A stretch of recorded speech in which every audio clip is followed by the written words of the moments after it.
জয় মসিহ। প্ৰভু যীশুৰ নামত সকলোকে জয় মসিহ।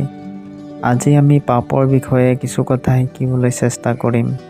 পাপনো কি হয় আৰু পাপ আমাৰ ক'ৰ পৰা আহিলে আমাৰ মাজত আৰু এতিয়ালৈকে আমাৰ মাজত আছে কি নাই, এই সকলোখিনি কথা আমি আজি এই ভিডিঅ'ৰ দ্বাৰা শিকিম। পাপ হ'ল পাপ মানুহৰ সৃষ্টিৰ পাছত আহিছে।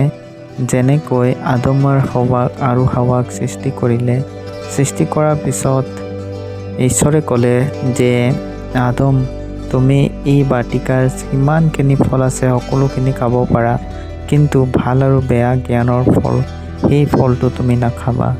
আৰু সেই ফলটোৰ দ্বাৰাই শয়তানে হাৱাৰ যোগেদি দুইটাকে পাপত পেলালে আৰু পাপ কৰালে। তাৰমানে ঈশ্বৰৰ আজ্ঞা উলংঘন কৰাটোৱেই ডাঙৰ পাপ হয়।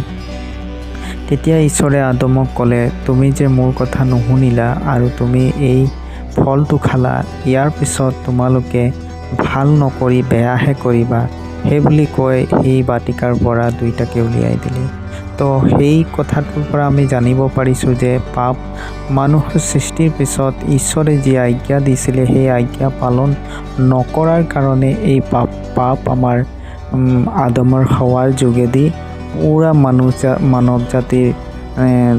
মানৱ জাতিৰ ওপৰত আহিলে। তেজৰ দ্বাৰা আমি একটা আদম আৰু হাৱাৰ সন্তান হওঁ। তো সেইকাৰণে আদম আৰু হাৱাই যি পাপ কৰিলে সেই তেজৰ দ্বাৰা গোটেই পৃথিৱীত বিয়পি গ'ল আৰু আমি সকলো এতিয়াও পাপী আছোঁ। কিন্তু যিজনে প্ৰভু যীশুক গ্ৰহণ কৰে উদ্ধাৰকৰ্তাৰ ৰূপত, সেইজনেই পাপৰ পৰা মুক্তি পায়। আমি বিশ্বাসী যিবোৰ প্ৰভু যীশুক আমি ঈশ্বৰ বুলি মানিছোঁ আৰু নিজৰ পাপৰ আমাক যে যীশুৱে পাপৰ পৰা ক্ষমা কৰিলে, এইটো আমি গম পাই যীশুক উদ্ধাৰকৰ্তাৰ ৰূপত গ্ৰহণ কৰিলোঁ। সেই তেতিয়াৰ পৰা আমাৰ পাপৰ বোজা যিটো আছিলে, যিটো আমাক ভুক্তভোগী হ'ব লাগিছিলে, সেইটো যীশুৱে লৈ ল'লে। কিন্তু পাপ এতিয়া বৰ্তমান আমাৰ জীৱনত কেনেকৈ হয় চাওক আপুনি। আমি এজন মানুহৰ যিকোনো বস্তু চুৰ কৰোঁ, এজনে আনজনৰ ঘৰত চুৰ কৰোঁ, বা মিছা কথা কওঁ, নাইবা বেয়া বিচাৰ কৰোঁ, নাইবা অন্য বহুত ধৰণৰ বেয়া কৰ্ম আছে, সেইবোৰ কৰোঁ। আমি কাক কৰোঁ? এজন মানুহে আন এজন মানুহক কৰে। এইজন মানুহৰ শৰীৰত আত্মা আছে, সিজন মানুহৰ শৰীৰতো আত্মা আছে, আৰু এই আত্মা ঈশ্বৰে দিয়া হয়। গতিকে আমি এজনৰ বিৰুদ্ধে আমি সেই বেয়া কৰ্মটো কৰোঁ, ইয়াকে পাপ বোলা হয়। এজনৰ বিৰুদ্ধে যি কাম কৰা হয় তাকে পাপ। বিৰোধিতা কাম মানে বেয়া কৰ্ম, ঠগবাজ, দালাল, মিছা কথা কোৱা আৰু এনেধৰণৰ বহুত ধৰণৰ বেয়া কৰ্ম আছে যিবোৰক আমাক পাপী বনায় আৰু ঈশ্বৰৰ আগত আমাক পেলাই দিয়ে।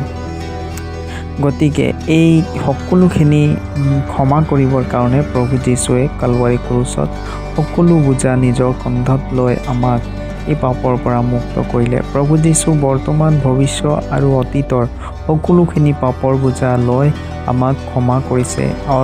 গতিকে যিসকল প্ৰভু যীশুক উদ্ধাৰকৰ্তাৰ ৰূপত গ্ৰহণ কৰিব, তেওঁৰে পাপৰ ক্ষমা হ'ব। আৰু পাপনো কি? পাপ হ'লে এইটোৱে আমি বুজিব পাৰিছোঁ যে ইজনে আনজনক আমি যদি কিবা বেয়া কাম কৰোঁ, তো সেইটোৱে পাপ হয়। কাৰণ ইয়াৰো ভিতৰত আত্মা আছে আৰু এওঁৰ ভিতৰত আত্মা আছে, দুইটাৰে ভিতৰত আত্মা আছে। এটাৰ আত্মাই আন এটা আত্মাৰ ক্ষতি কৰে, সেইটোকে পাপ বোলা হয়। কিবা জন্তু মাৰিলে বা মাংস খালে বা অন্য কিবা খালে যে পাপ হয়, সেইটো কথা নহয়, সেইটো পাপ নহ'ব। কাৰণ আমাৰ আত্মাটো যদি পাপী হয়, তো এই স্বৰ্গত যাব নোৱাৰে, ইয়াক নৰকত যাব লাগিব।